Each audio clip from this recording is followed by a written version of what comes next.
Hi, I'm Bernie Flynn. At New Jersey Manufacturers Insurance Company, we believe that all citizens need to be informed about the important issues that affect their daily lives. That's why we're proud to support programming produced by Caucus Educational Corporation and their partners in public television.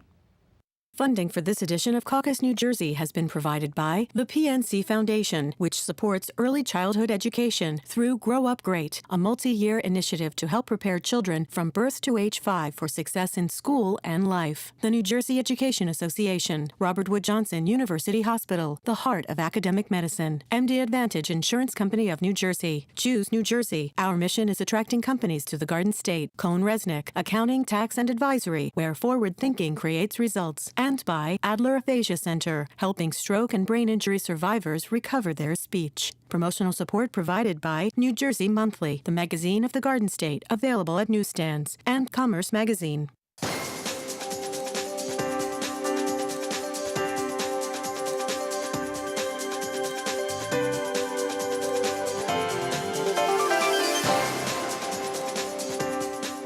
Hi, I'm Steve Adubato. We're talking pre-K. What does it mean? Why does it matter? We're here talking with our good friend, Stephen Barnett, who is director of the National Institute for Early Education Research at Rutgers University. Good to see you, Steve. Good to see you. Early childhood education matters because?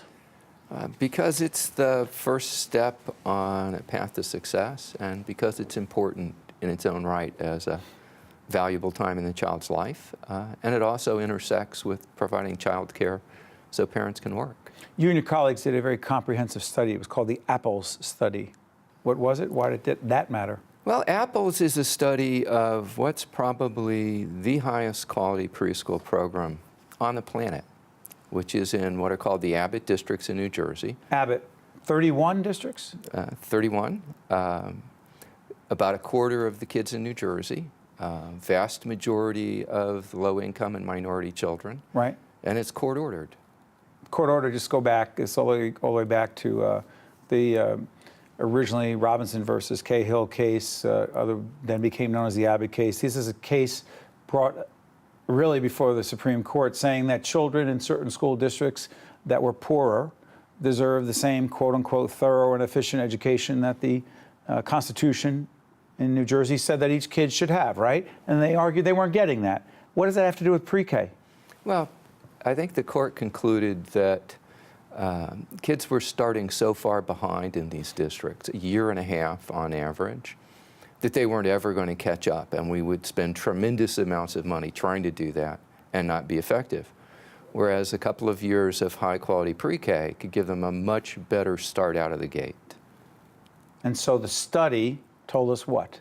The study told us that not only did they get a better start out of the gate, if they went to pre-K. If they went to the pre-K program, but that they did better in kindergarten, they did better in second grade, and most recently, 4th and 5th grade. Better means scoring higher on the achievement test scores that are given, the statewide tests, language arts, literacy, math, and science, and that they're much less likely to fail a grade and have to repeat, much less likely to be in special education. What goes on in pre-K that creates such a strong foundation for these kids? Well, really, you can break it into two pieces.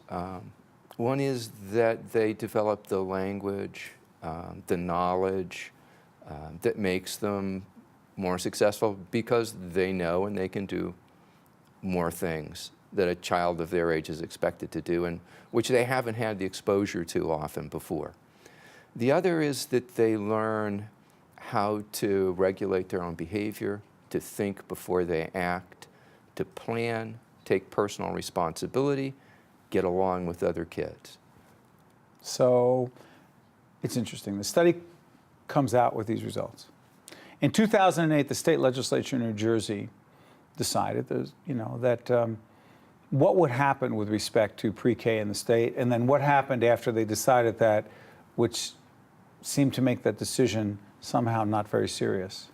Well, they said they would take the first step to large-scale expansion of the pre-K program beyond the Abbotts, at least for 4-year-olds. So beyond the 31 districts that were identified in this court case, the legislature said, let's expand pre-K beyond those districts and do what? let's serve all the 4-year-olds in another 100 and something districts. Which made sense. Made a lot of sense given the success so far. And those districts that they picked, they had lower scores in those districts? They are, by and large, lower income districts. Got it. They're on the fringe, if you will, of the Abbott districts. Right. Okay. So what happens after that? Well, the recession hits, state revenues tumble, and they don't have the money. The state doesn't have the money. State doesn't have the money. So what happens in those 100 or so districts? Very little. In fact, we've had a problem in New Jersey with districts having to cut back. Cut back on preschool programs they already had, move from a full day to a half day, sometimes even with kindergarten. Okay, but here's the thing. When you talk about programs, when you talk about cutting back on programs, the reality is you're talking about children who are now not in pre-K programs? Not in pre-K programs, or only in them for a half day rather than a full day. So then you go back, okay, so the cycle continues, and these children are now behind once they get to kindergarten. Right, and they're costing us more money. How so? Over the long term. Well, just from a physical perspective, if you looked at the cost of providing high-quality preschool for them for a full day, and then you said, well, if they don't have it, over the cost of the next 12, 13 years of their education, what is it going to cost us in repeated grades in special education? And the answer is more than if we'd paid for the preschool program. So why hasn't the legislature stepped up? Why hasn't state government, the experts in education in the Department of Education said, hey, wait a minute. It's a smart investment because we will pay less now than we will have to pay later. Well, I think there is always the consideration that we don't have the money now, and it's someone else's responsibility later. Having said that, the state has applied and received a federal grant to develop preschool, and has applied for a new federal grant that actually provides more money that will let them expand. Now, whether they get that or not, So the remains to state's be now seen. asking the feds for more money. Right. That's the plan. Who's the champion for these kids with respect to expanding pre-K? Who is the champion in state government, in the state capitol, for these kids? Well, you know, I'm not sure they have a champion in state government. But kids are supposed to be our most precious resource. They are supposed to be. Who's the champion?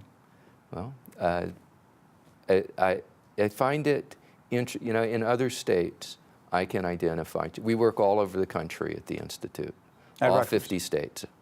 In most states, there is a champion on behalf of 3- and 4-year-olds. There's somebody. There's a business leader. Sure. There's a religious leader. There's a speaker or Senate president, and often the governor, but not in New Jersey. Not in New Jersey. Not as far as I know. We'll stay on this, Steve.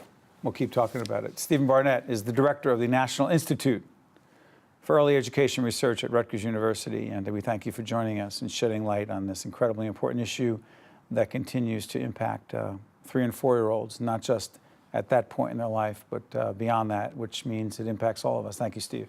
Thank you. Stay right there. We'll be right back right after this. Thank you. To see more Caucus New Jersey with Steve Adubato programs, visit us online at steveadubato.org. If you would like to express an opinion, email us at info@caucusnj.org. Find us on Facebook at facebook.com/Steve Adubato PhD. And follow us on Twitter at Steve Adubato. Beverly Lynn is Chief Executive Officer of Programs for Parents, Inc. Good to see you. Good to see you. What exactly is Programs for Parents? We're a nonprofit agency located here in Essex County, and our responsibility is to help and assist parents with their early education needs. One, by accepting applications to determine if they're eligible for financial assistance, and then secondly, to provide parenting training and support. And in addition to that, we also provide training and professional development for early education professionals. Let's talk about children in terms of pre-K. how great is the demand in terms of how many families are looking to get assistance to send their children to pre-K? Well, Steve, we served this year about 21,000 children. 21,000 children. Children. We received 40,000 applications. Wow. But not every family is eligible. What makes them eligible or not eligible? Well, you have to meet the income guidelines, that's first. So a family of two could not earn more than $31,070. In addition, they have to be working 30 hours or more, or in school full-time, or a combination of the two. And if a parent makes $1 over that threshold, they are not eligible for assistance. What happens to those families, those kids? Well, what we do is we try to assist them in finding alternative care, whether it's through Head Start, which you know it's free, or a provider, home-based provider that might accept a lesser fee. But many times they're out sort of making their own way because they do not have access to financial assistance. You know, so much of this issue in terms of early childhood education is not just about education, it's about quality of life. Talk about that. Well, first of all, you know, Programs for Parents was founded on this premise that parents are working, and while they're working, they need to feel confident that they're leaving their children in very good environments. And so for our working families, it's critical. It's a necessity, it's not a luxury. And what we find is that parents are coming to us looking for assistance, but what we also say to them is we want them to find high quality childcare, not just any old childcare. We want them to look for high quality childcare, and we provide that information so that they can become educated consumers. How do you find out? How did you determine and vet early childhood programs and say, this is a really solid program, this isn't? How do you know that? Well, we give the parents a list of questions and things to look for when they go to that provider. So for example, the ratios, the teacher-to-child ratios, how many children in the classroom? What kind of training has that teacher received? Also, you know, what kind of curriculum does that program have? And can they share that information with you? Because you want to make sure that you're taking your child somewhere where they're not just being nurtured, but they're also being educated, especially preschool children. You're in Essex County. You serve what area? Is it purely Essex County? Purely Essex County, with the exception of one of our programs, which is called New Jersey First Steps, and we work with professionals who work with infants and toddlers in 7 counties, the 7 northern counties. So I'm curious about this in terms of demographics. Of the 21,000 children that you serve in Essex County has 22 municipalities. That's correct. All very different. The children you serve disproportionately Black and Hispanic? That is correct. 90% plus? I would say so. So, it's fascinating. The vast majority of the children you serve are Black and Hispanic. Now, if you extrapolate across the state, the vast majority of children that would then need pre-K and can't afford it are Black and Hispanic. I would guess to say that's accurate. So if you play this out, if those children have parents or a parent who wind up being $1 over that limit, that child, disproportionately, we're talking about a child who's Black and Hispanic, they wind up not getting that opportunity to be in a situation that another kid would get that is literally a tremendous disadvantage. That is accurate. And we expect that kid to do as well as everyone else. But all the research shows what?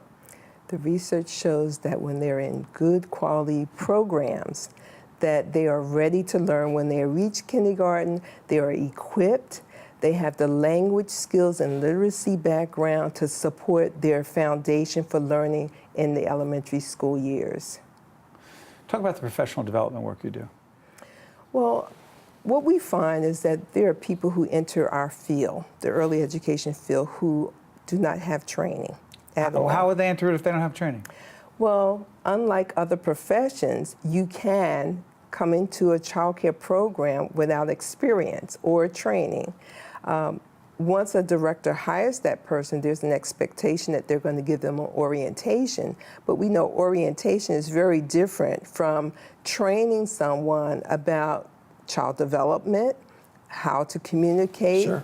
relationship building, activities, development, curriculum, all those things require training. The art of teaching. The art of teaching, absolutely. And so what do you do with them? Well, we bring them in, and depending on the age group that they work with, we focus on a variety of training areas. And we rely on the director to help that staff member select the training that's most appropriate. So, for example, if it's an infant toddler teacher, we're going to do a whole series of training about relationships with infants and toddlers. And as you know, there's been a lot of research done about brain development. And so that brain, the baby's brain, is creating synapses, and they're connecting every time that caregiver or the parent smiles, talks, communicates, hugs, loves that child. And those are the positive kinds of things we want all children to receive. Final question. Parents out there, whether they qualify or not, they're looking for a quality pre-K. You say to them? Call us. We will help you find childcare in your community. Even if they're not? Even if they're not income eligible for our subsidy, we still provide childcare resource and referral services for anyone living or working in Essex County. Beverly Lynn, Chief Executive Officer of a program called Programs for Parents, Inc. Thank you so much, Beverly. Thank you. Keep up the good work. Thanks. All right. Stay with us. We'll be right back right after this. To see more Caucus New Jersey with Steve Adubato programs, visit us online at steveadubato.org. If you would like to express an opinion, email us at info@caucusnj.org. Find us on Facebook at facebook.com/Steve Adubato, PhD. And follow us on Twitter at Steve Adubato. We are pleased to welcome Molly Dunn, Executive Director of Preschool Advantage, which is an organization that does what?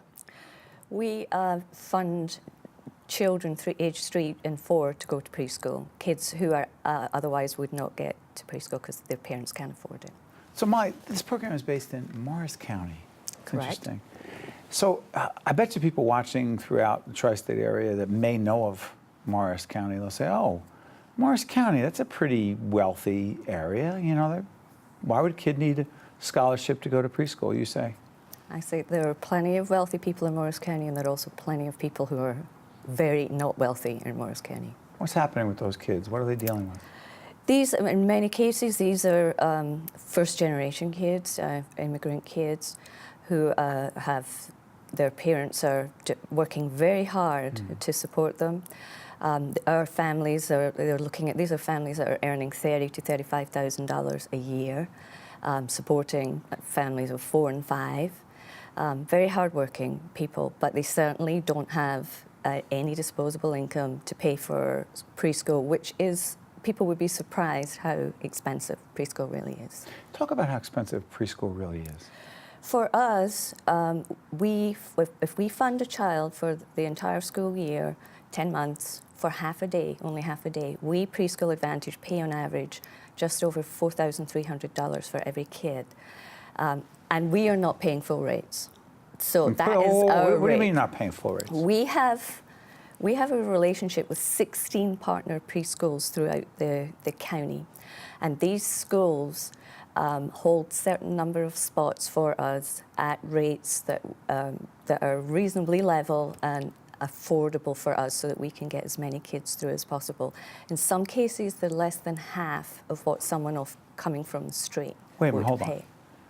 These are schools that are partners, Correct. that want to be helpful, that aren't charging the full rate. In fact, you say it's about half. In some cases, not all. And we have a wide range of schools. Okay. But in some cases, for example, we have partnerships with some of the top Montessori schools. We are paying less than half of their Oh rates. my gosh. By the way, your accent comes from which part of New Jersey? The bit across the water, the big pond.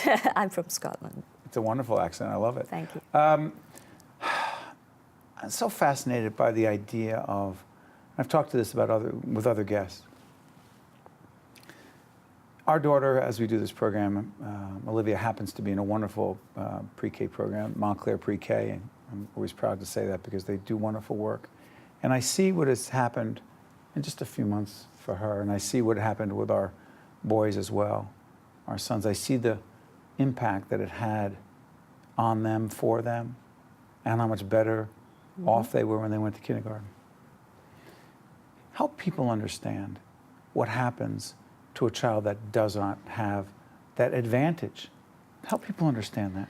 Well, what happens to those kids is they hit kindergarten without being prepared for what's going to happen to them. Define what it means to not be prepared. These kids, let me take a step back. We actually benchmark our children against so-called full-paying kids in the same school. So when they come, very often these kids, when they come in, they're measured against what would be a grade acceptable for their grade. Our kids are typically significantly behind, even at that stage, at 3 years old, for a variety of reasons. It may be language issues. Language is big. It's a big issue. But also, the parents, these parents are working very hard. They do not have a lot of time to sit and read to their kids and play with their kids and so on. So these kids are already at 3 years old behind. When we measure them at 3 and then at the end of the year, the gap closes dramatically. Just in that that one year? Dramatically. Because of being in a pre-K program? Correct. Go ahead, I'm sorry. Now, it's so that if the opposite is, therefore, if they don't go into that program, they're just going to fall further and further behind.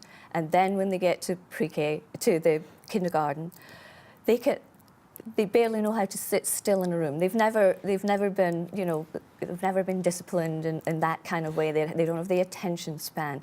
They haven't perhaps had How about too much playing with other kids? Yeah, the socials thing is enormous, and we find that's our kids when they go in at 3 years old. That's the biggest gap we see between them and their peers. It's these social emotional skills. They're very often they have not really mixed and mingled with other kids, and then to drop these kids in at age 5, the kindergartens are. This is not a criticism of them. They're just not able to deal with that. So these kids then get labelled as troublemakers, not ready. Then they're in special education. Are they ostracized then? Then it goes, they get sent to the special ed and they get labelled, basically. And then... Through no fault of their own? No, these are just kids. They're just ordinary kids like the rest of us, Well, take a step back. Because Morris County is so diverse, and because it has such incredible wealth, but also has real poverty, and also has people on the border struggling, Correct. working poor. Correct. What have you found with some of the wealthier parents and children when they come face to face with some of the children and families who have been helped by your organization? Those children come together, and what happens?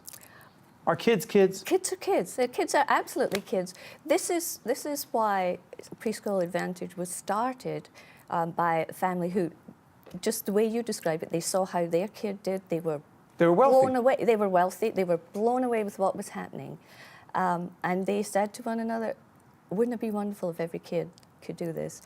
And they said, "We'll fund another one." And that's how the whole thing started. Excuse me for interrupting.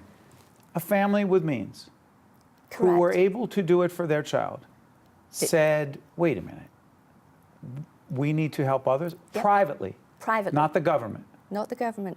That's how it started, and to this day, we are totally private. We are totally privately funded. Where does the money come from?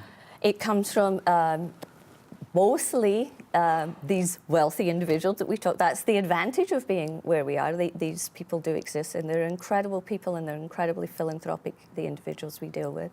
We also have some great institutional supporters, people like PNC, who corporate and foundation support. Correct. PNC, which the Grow Up Great, is not just a slogan; they live it every day. They live right? it every day, correct. The Kirby Foundation, the Foundation's great, Kirby right. Foundation support us, the William Simon Foundation. So these are people who really believe in what we are doing, and they put their money in. And 81 to 80, I think we measured 82% on every dollar that comes to us goes straight to those kids.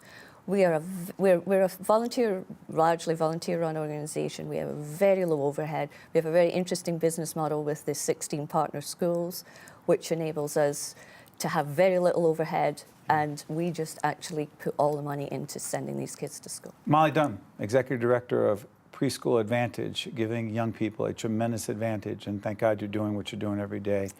We appreciate it, and we'll keep monitoring your progress. Thank you. That was wonderful. The preceding program has been a production of the Caucus Educational Corporation, celebrating over 25 years of broadcast excellence, N13 for WNET, NJTV, and WHYY.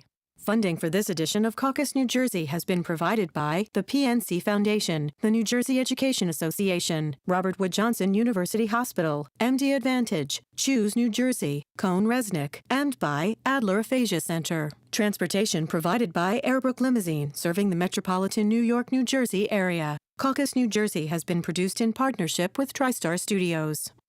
Hi, I'm Governor Tom Kean. A dear friend of mine had aphasia, which is a language disorder that occurs from a brain injury or a stroke. It robs a person's ability to communicate, but it doesn't affect their intellect. Programs and services offered at the Adler Aphasia Center help to improve my friend's communication skills, as well as her self-confidence and quality of life. Most importantly, she was among people who understood her. If you or a loved one has been diagnosed with aphasia, there is hope.